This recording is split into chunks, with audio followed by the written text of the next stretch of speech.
This season we have a 3-week festival, a 3-week project with the distinguished American conductor David Zinman, who returns to the Philharmonic to conduct a project around Beethoven. And one of the reasons that I know music director Alan Gilbert wanted to invite Maestro Zinman to come to New York and conduct is that he has a very special approach to Beethoven.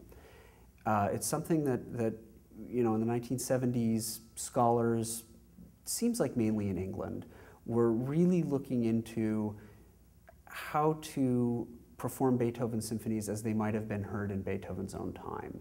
And so you had people like Christopher Hogwood and Roger Norrington, so on and so forth, conducting Beethoven with orchestras of period instruments, historical instruments. String players played on gut strings, valveless horns, valveless trumpets, you know, unkeyed oboes, that kind of thing, and all in an attempt to recreate Beethoven's sound world.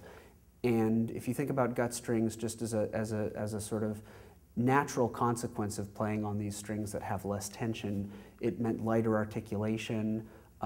String players would play with less vibrato or no vibrato, and it created a very different effect. And Maestro Zinman was one of the first conductors to bring an approach informed by these performance practices to modern instrument orchestras.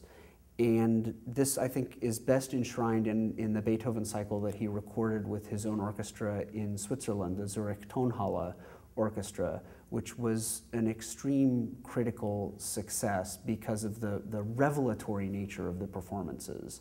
To hear these symphonies performed with light articulation, no vibrato in the strings, clear, cutting textures from the winds and brass, hard sticks playing the timpani, it really sort of, you know, as if a Beethoven symphony isn't exciting enough already, it makes them even more exciting and captures some of what must have been the visceral impact that they had on audiences hearing them at the beginning of the 19th century. So we wanted to invite Maestro Zinman to come to the New York Philharmonic and do this with the orchestra for one reason, because he hasn't done a Beethoven project in New York before. And I think the fascinating quality of the approach, the nature of his approach, is something that New York audiences will really react to.